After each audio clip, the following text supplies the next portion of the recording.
Hello and welcome. This is Pavan. आज geography with basic facts का third lecture है। इससे पहले वाले लेक्चर में हमने बात की थी फिजिकल फीचर्स ऑफ इंडिया की, जिसमें से हमने बात की थी हिमालयन माउंटेन्स के बारे में, डेजर्ट रीजन के बारे में, कोस्टल प्लेन्स के बारे में, आइलैंड्स के बारे में, वगैरह वगैरह। लेकिन जो थोड़ी डिटेल में बात की थी वो हिमालयन माउंटेन्स के बारे में बात की थी। और आज के इस लेक्चर में हमारा मेन फोकस रहेगा नॉर्दर्न प्लेन के ऊपर और पेनिनसुलर प्लेट्यू के ऊपर। और इसके अलावा जो हमारा फिजिकल फीचर्स बच जाते हैं आने वाली वीडियोस में हम उनको कवर करेंगे। तो चलिए आज का ये लेक्चर शुरू करते हैं। तो सबसे पहले हम नॉर्दर्न प्लेन की बात करेंगे। सबसे पहले हम बात करेंगे नॉर्दर्न प्लेन की। अब प्लेन क्या होता है? प्लेन तो ग्राउंड होता है। अब नॉर्दर्न प्लेन क्या है? वो प्लेन जो इंडिया की नॉर्थ वाली साइड में है वो नॉर्दर्न प्लेन हो गया। अब मैं आपको बताऊंगा नॉर्दर्न प्लेन जो है वो कैसे बना है। नॉर्दर्न प्लेन जो मेन है वो 3 रिवर्स से बना हुआ है, इंदस से, गंगा से और ब्रह्मपुत्रा से। ये 3 रिवर्स से, आपको पता है जहां भी रिवर होता है वो क्या करता है, वो प्लेन बनाता है। और नॉर्दर्न प्लेन भी इसी तरह इन तीनों रिवर से बना हुआ है। और अगर हम मिट्टी की बात करें, मिट्टी कैसी है? मिट्टी बहुत ज़्यादा फर्टाइल है और ये मिट्टी की टाइप अलूवियल है। अगर हम बात करें कि नॉर्दर्न प्लेन में मिट्टी कौन सी है तो अलूवियल मिट्टी है। अगर हम बात करें लेंथ की इसकी लेंथ कितनी है? 2400 किलोमीटर। अगर ब्रेड्थ की बात करें तो 240 से लेके 320 किलोमीटर तक है। और उसके बाद हम बात करेंगे मजूली के बारे में। अब मजूली क्या है? मजूली दुनिया की सबसे बड़ी आइलैंड है जो कि एक रिवर में है। रिवर में सबसे बड़ी आइलैंड अगर कोई है तो वो मजूली है जो कि हिंदुस्तान में है। ब्रह्मपुत्र जो कि हमारा नॉर्थ ईस्टर्न रीजन है, वहाँ से जो ब्रह्मपुत्र रिवर जाता है और खासकर आसाम में वहाँ मजूली है। मजूली जो है ब्रह्मपुत्र रिवर में है और ये दुनिया की सबसे बड़ी रिवराइन आइलैंड है।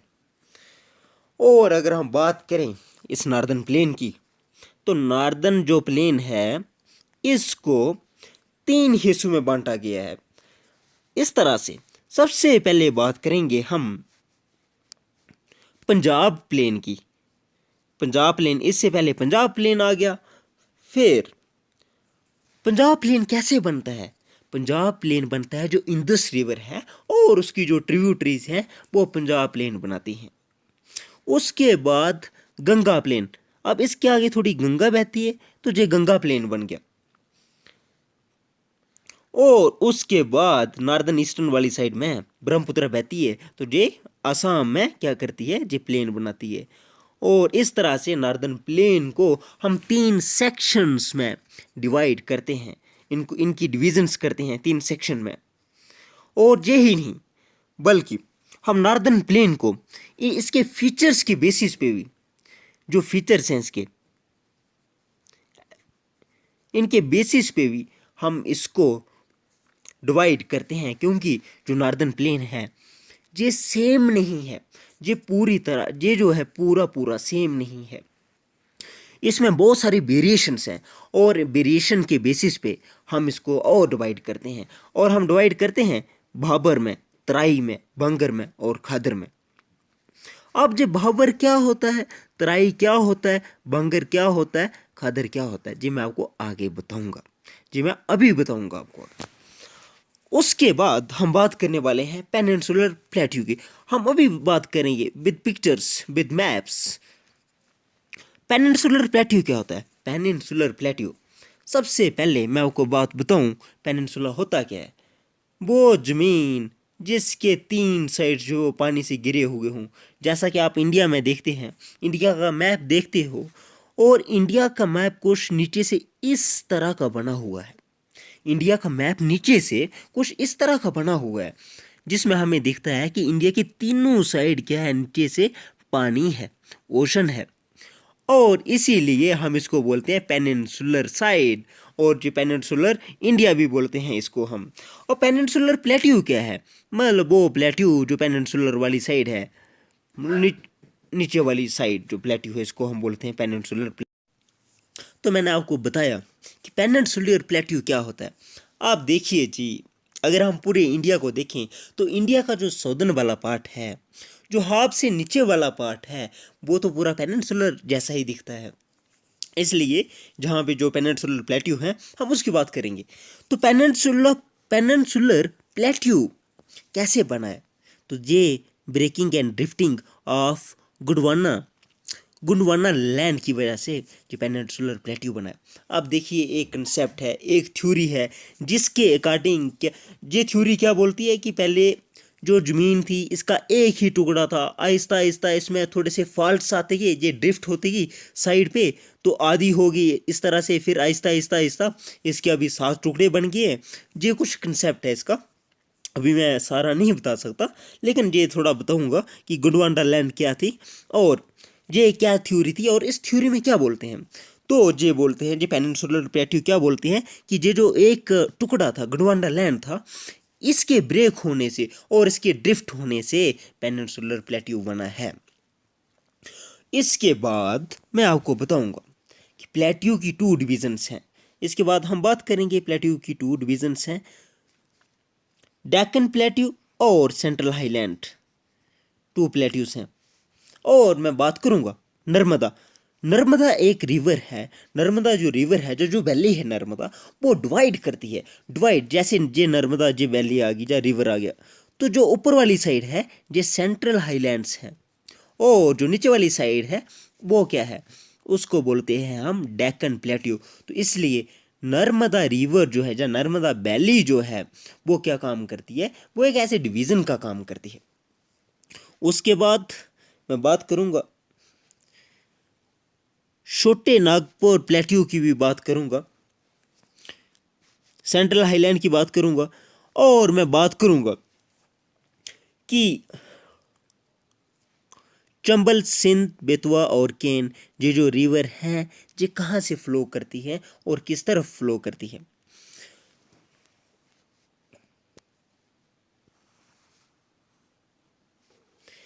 इसके बाद चलो मैं आपको थोड़ा सा बता ही देता हूं इसके बारे में। आप जैसे आप जी मान लो कि जे प्लेट्यू है, ये सेंट्रल हाईलैंड है, ऐसे मान लो जी क्या है, ये सेंट्रल हाईलैंड है। अब मतलब नर्मदा के ऊपर जो है सेंट्रल हाईलैंड है और इससे नीचे क्या है, ये डेक्कन प्लेट्यू है। आप इस तरह से एक इमेजिन करो, थोड़ी देर के लिए इमेजिन करो, जो नर्मदा रिवर है, जहाँ नर्मदा वैली है, और इससे ऊपर वाली जो है वो सेंट्रल हाईलैंड्स हैं, और नीचे वाली साइड डेक्कन प्लेट्यू है। मैं आपको ये बात बताने वाला हूँ कि रिवर्स जो है, कुछ रिवर्स के नाम जो भी मैं बोल रहा था, चंबल, सिंध, बेतवा और केन, ये इस साइड से इस डायरेक्शन में फ्लो करते हैं, ये इस डायरेक्शन में फ्लो करते हैं, इस वाले प्लेट्यू में इस डायरेक्शन में फ्लो करते हैं, इस डायरेक्शन में फ्लो करते हैं, क्योंकि ये वाली साइड जो है, इस साइड वाली साइड थोड़ी ऊंची है, और इस साइड वाली जो ये वाली साइड है ये ऊंची नहीं है, इसलिए इधर से इस साइड जो क्या ये फ्लो करती हैं, इस साइड ये फ्लो करती हैं। और इसके बाद मैं बात करूंगा सेंट्रल हाईलैंड की, जो अभी बात कर रहा था कि ये बाइडर है, इस साइड से बाइडर है इस साइड से, और नैरो से क्या है, ये नैरो है ईस्ट से, और इस साइड से नैरो है, और बाइडर है इस साइड से, और ऊंची भी है।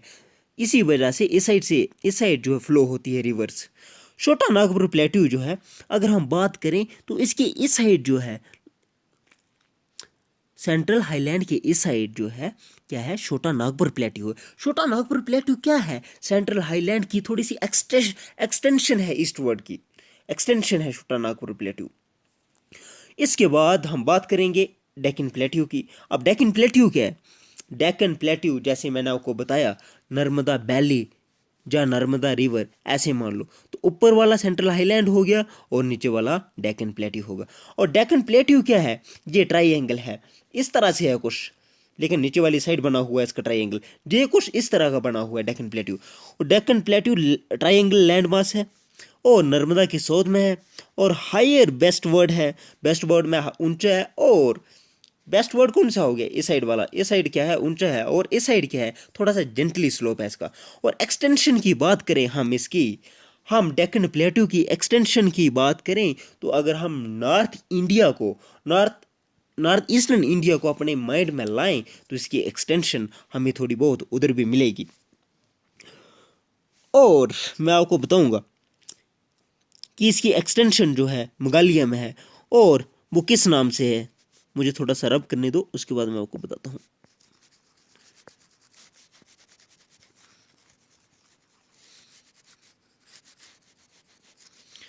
तो इसकी जो एक्सटेंशन है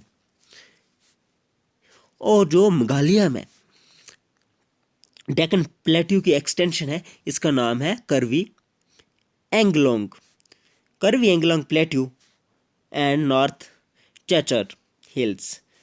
और ये जो है ये सेपरेट कैसे हुआ है एक फॉल्ट से। और फॉल्ट क्या होता है, फॉल्ट क्या होता है, ज़मीन का खिसकना, मतलब ज़मीन का ड्रिफ्ट होना, ज़मीन का इस साइड या उस साइड हो जाना, इस चीज़ को हम फॉल्ट बोलते हैं। और ये जो फॉल्ट है, ये जो फॉल्ट की इस साइड वाला ये जो प्लेट्यू है जिसका नाम कर्वी एंगलोंग है, इसमें जो इम्पॉर्टेंट रेंजेस हैं मैं उसके बारे में बताऊंगा। तो वो गारो हिल्स हैं, खासी हिल्स हैं और जनता हिल्स हैं। ये जो पहाड़ियाँ हैं, ये जो रेंजेस हैं, ये कहाँ हैं, ये इस नॉर्थ ईस्टर्न वाली साइड जो डेक्कन प्लेट्यू का एक्सटेंशन है, जो उधर हमें देखने को मिलती हैं। तो अब हम मैप के साथ एक एक चीज़ को बहुत अच्छे तरीके से मैं आपको बताऊंगा।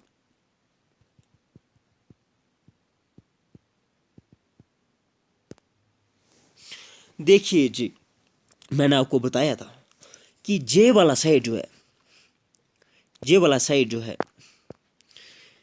ये जो ग्रीन ग्रीन है, ये नॉर्दर्न प्लेन है और इसको 3 सेक्शन में बांटा गया है, इसको 3 सेक्शन में बांटा गया है। और जो वन दिख रहा है जहाँ पे वन, ये क्या है, पंजाब प्लेन, इसको हम पंजाब प्लेन बोलते हैं। और ये पंजाब प्लेन कैसे बनता है, पंजाब प्लेन आपको पता है इंडस रिवर इधर से आता है, इधर से आता है और ऐसे फ्लो करता है, ऐसे फ्लो करता है। और इसकी ट्रिब्यूटरीज भी हैं, कुछ कुछ ट्रिब्यूटरीज हैं, 5-6 पाँच इसकी ट्रिब्यूटरीज भी हैं। और ये जो पूरा सिस्टम है इंडस का, ये क्या बनाता है, ये पंजाब प्लेन बनाता है। अब उसके बाद गंगा प्लेन बनता है। अब ये एरिया देखो आप इंडिया का, ये वाला एरिया आप देखो जहाँ पे ये क्या है, ये गंगा प्लेन है। और गंगा प्लेन बनता कैसे है, ये भी रिवर से बनता है। अब कौन से रिवर से बनता है तो मैं आपको बताऊंगा। ये है घाघरा रिवर, घाघरा रिवर और तीस्ता रिवर। इधर घाघरा रिवर है, इधर तीस्ता रिवर है। ये क्या करते हैं, ये गंगा प्लेन को और अच्छे से प्लेन बनाती हैं। ये बहुत ही ज़्यादा इंपॉर्टेंट रोल प्ले करती हैं घाघरा और तीस्ता रिवर। और अगर मैं बात करूं तीसरी सेक्शन की तो ये है, ये भी नॉर्दर्न प्लेन है, लेकिन ये नॉर्दर्न ईस्टर्न वाली साइड, इंडिया का जे वाला हिस्सा जो है, इसको हम नॉर्दर्न ईस्टर्न बोलते हैं। नॉर्थ ईस्टर्न या नॉर्दर्न ईस्टर्न, आप कुछ भी बोलो, मतलब एक ही है। तो ये जो है, ये प्लेन कैसे बनता है सर, जहाँ पे प्लेन बनता है, अब जो इंदस रिवर, सॉरी, जो ब्रह्मपुत्र रिवर आता है इस तरह से जो फ्लो करता है, तो ये क्या करता है, जहाँ पे प्लेन बनता है, ब्रह्मपुत्र जहाँ पे क्या करता है, प्लेन बनाता है। असम में, असम में क्या करता है, प्लेन बनाता है। इसी तरह मैंने आपको बताया कि जो नॉर्दर्न प्लेन है, इसको 3 सेक्शन में डिवाइड किया हुआ है। पहले तो पंजाब प्लेन, फिर गंगा प्लेन और ब्रह्मपुत्र प्लेन। चलो नेक्स्ट कंसेप्ट देखते हैं। अब ये जो नॉर्दर्न प्लेन है, ये जो नॉर्दर्न प्लेन है, इसको इसके फीचर्स की वेरिएशन की वजह से भी डिवाइड किया गया हुआ है। अब वेरिएशंस क्या होता है, अब वेरिएशन ये होता है, अब देखो ये जो लैंड है, ये सारी की सारी एक जैसी तो नहीं, कहीं भी आपको पत्थर मिलेंगे, कहीं भी आपको कहीं पे आपको पेड़ पौधे मिलेंगे, कहीं पे कुछ मिलेगा, कहीं पे। इसलिए एक जैसी नॉर्दर्न प्लेन, जिस तरह से मैंने आपको बताया, जहाँ से लेके जहाँ तक ये जो नॉर्दर्न प्लेन है, जहाँ ये सारा का सारा एक जैसा नहीं है, ये इसकी मिट्टी एक जैसी नहीं है। अब इसके बारे में हम बात करेंगे। तो इधर क्या है, इधर इसकी बात हम करें, इसकी वेरिएशन की बात करें, तो इसका जो पहला ऊपर वाली सतह है, ऊपर वाली जो लेयर है, इसकी ऊपर वाला जो हिस्सा है, जैसे ये है, तो जो ऊपर वाला है, ऊपर वाला एरिया मैं आपको अभी रब करके दिखाता हूँ।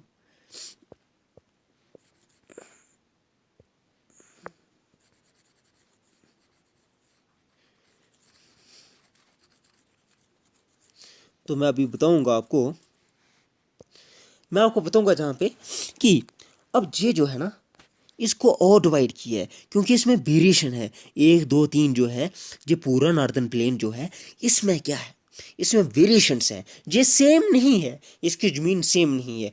अब कहीं पे बाबर है, बाबर, BHABER। अब ये क्या है सर, ये ऐसे, ये मतलब वो एरिया है जहाँ हमें बहुत बड़े बड़े पत्थर वगैरह मिलते हैं और पानी जो है वो इसमें ऑब्जर्व हो जाता है। पानी जो है, ये ऊपर वाला हिस्सा जो है, इसको हम बावर बोलते हैं, ऊपर वाली लेयर ऐसे मान लो आप, इसको हम बावर बोलते हैं। और ये बावर क्या है, ये कुछ नहीं, ये पत्थर हैं बड़े बड़े और इसमें पानी ऑब्जर्व हो जाता है। इसके बाद हम तराई की बात करेंगे, थोड़ा सा दूसरा पेन लेता हूँ। अगर हम तराई रीजन की बात करें तो इससे नीचे वाला हिस्सा जो है वो तराई है। अब तराई में क्या है, तराई में पेड़ पौधे मिलेंगे, हमें हरियाली मिलेगी, इसलिए अब इसका जो दूसरी डिवीज़न है वेरिएशन के हिसाब से वो तराई है। पहले पे बाबर देखा हमने, दूसरे पे तराई देखी। अब तीसरे पे मैं बताऊंगा आपको, तीसरे पे मैं बताता हूँ आपको। इसके बाद भांगर की बात करेंगे हम। अब भांगर क्या है, भांगर क्या है मैं आपको एक चीज़ बताता हूँ। जो टेरिस जैसी, जब हम, जो कोई भी जो खेती करते हैं उनको पता होगा कि जमीन को पानी से बचाने के लिए वो साइड साइड से इस तरह का कुछ ऐसे करते हैं, इस साइड से भी जमीन को खिसकाते हैं, इस साइड से भी जमीन को खिसकाते हैं, ताकि पानी इसके सेंटर में से आगे चला जाए। इसी चीज़ को हम क्या बोलते हैं, इसी चीज़ को हम बोलते हैं, इसी बांगर बोलते हैं इस चीज़ को। तो जीज वाला नीचे वाला, इससे नीचे वाला तीसरे नंबर वाला हिस्सा जो है, इसको हम क्या बोलते हैं, इसको हम बोलते हैं बांगर बोलते हैं। अब जो नीचे वाला हिस्सा है, जो लास्ट वाला हिस्सा है, ग्रीन ग्रीन वाला ही, तो इधर क्या होता है, इधर पानी जो है बिल्कुल स्मूथली बहता है, और जो अपने साथ डिपॉजिट लाए हैं इसने, तो वो क्या करता है, वो छोड़ देता है, और ये ताज़े ताज़े डिपॉजिट्स होते हैं, और ये बिल्कुल इधर प्लेन होती है, ये इधर बिल्कुल प्लेन सी जगह बन जाती है। तो मैंने अभी बात की, ये जो वेरिएशन की वजह से इसकी 4 डिविजन्स की हुई हैं, और 4 डिवीज़न कौन कौन सी है मैं अभी आपको बताता हूँ। जो 4 डिविजन्स हैं, हमने बात की बाबर की बात की, और उसके बाद हमने बात की तराई की बात की, उसके बाद हमने बात की बांगर की बात की, उसके बाद हमने बात की, इसकी बात हम करेंगे, खदर की बात करेंगे, इसकी भी बात की मैंने, 1 2 3 4। अब हमने डिवाइड किया इसको वेरिएशन के हिसाब से, तो हमने देखा कि 4 किस्म की वेरिएशन है मेन। बाबर, जो ऊपर वाली लेयर है नॉर्दर्न प्लेन की, उधर बाबर है। बाबर मीन्स ऐसी जगह जहाँ पे पत्थर ही पत्थर हों, और पानी जो है जहाँ पत्थरों के नीचे ऑब्जर्व हो जाता है, और फिर निकलता है तराई में। तो इधर तराई में क्या है, बहुत सारे पेड़ पौधे हैं, हरियाली वगैरह है। और फिर बांगर में कैसी ज़मीन है, जिस तरह से हम खेती करते हैं, तो ज़मीन को पानी से बचाने के लिए कुछ इस तरह का हम जो लेन सी बनाते हैं, उसको हम बोलते हैं टेरिस टाइप जो बनाते हैं हम, उसको हम बोलते हैं बांगर।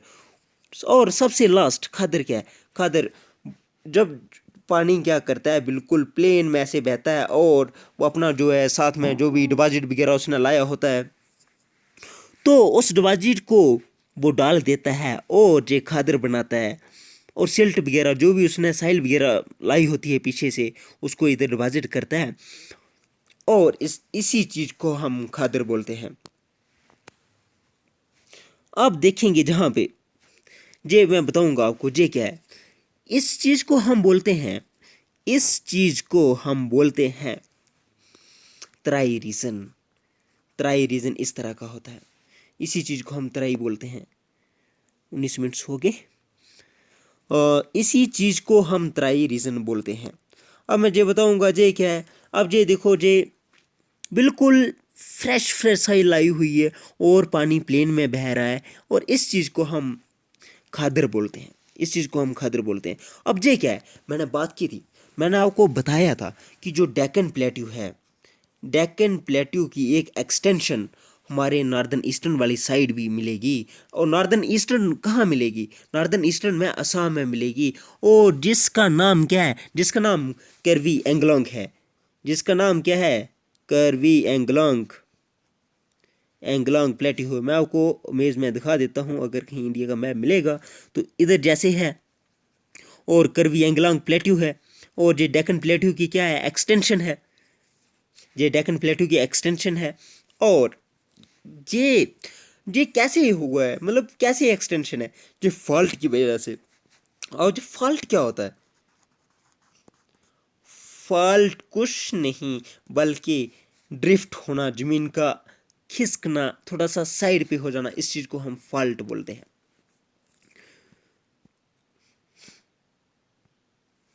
तो कर्वी एंगलोंग मेघालय में है, तो ये नॉर्दर्न ईस्टर्न वाला मैप है हमारा, तो ये असम में पड़ता है। उसके बाद मैं आपको बताऊंगा नर्मदा के बारे में, कुछ बताता हूँ।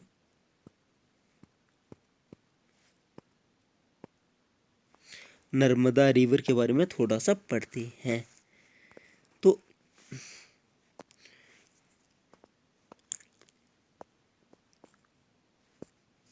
नर्मदा वैली क्या करती है, जी डिवाइड करती है, मैंने जैसे आपको बताया, जी क्या करती है, जी डिवाइड करती है, जी डिवाइड करती है southern plateau into two parts. जो साउदर्न प्लेट्यू है उसको दो पार्ट्स में डिवाइड करती है। टू दी नॉर्थ उसको हम सेंट्रल हाईलैंड बोलते हैं, और जो साउथ वाली साइड है उसको हम डेक्कन प्लेट्यू बोलते हैं। बस इतना ही है इसमें। और जहाँ पे ये जो है ये मैप है, तो इसमें दिखाया हुआ है, इसमें दिखाया हुआ है नंबर 1 पे सेंट्रल हाईलैंड्स है, नंबर 2 पे डेक्कन प्लेट्यू है, और नंबर 3 पे छोटा नागपुर है। जैसे मैंने आपको बताया, छोटा नागपुर क्या है, ये सेंट्रल हाईलैंड की एक्सटेंशन है, ईस्टवर्ड की एक्सटेंशन है। और मैंने इधर इधर तो लिखा हुआ है नहीं, लेकिन मैं आपको बताऊंगा, जहाँ पे कर्वी एंगलोंग नाम से प्लेट्यू है, और ये डेक्कन प्लेट्यू की एक्सटेंशन है, और ये ड्रिफ्ट हुआ है, ड्रिफ्ट होने की वजह से ये इस साइड है, और ये एक एक्सटेंशन है डेक्कन प्लेट्यू की। और इसके साथ हमारा जो लेक्चर ख़त्म होता है, और जो इसके बाकी फिजिकल फीचर्स बच गए हैं वो हम आने वाले लेक्चर्स में कवर करेंगे। उम्मीद करता हूँ आपको समझ लगी होगी, और अगर कहीं कुछ प्रोनाउंसिएशन में प्रॉब्लम आती है या कहीं और कुछ प्रॉब्लम आती है तो आप कमेंट बॉक्स में लिख सकते हो, मैं नेक्स्ट लेक्चर में रेक्टिफाई करूँगा। तो थैंक यू एंड बाय।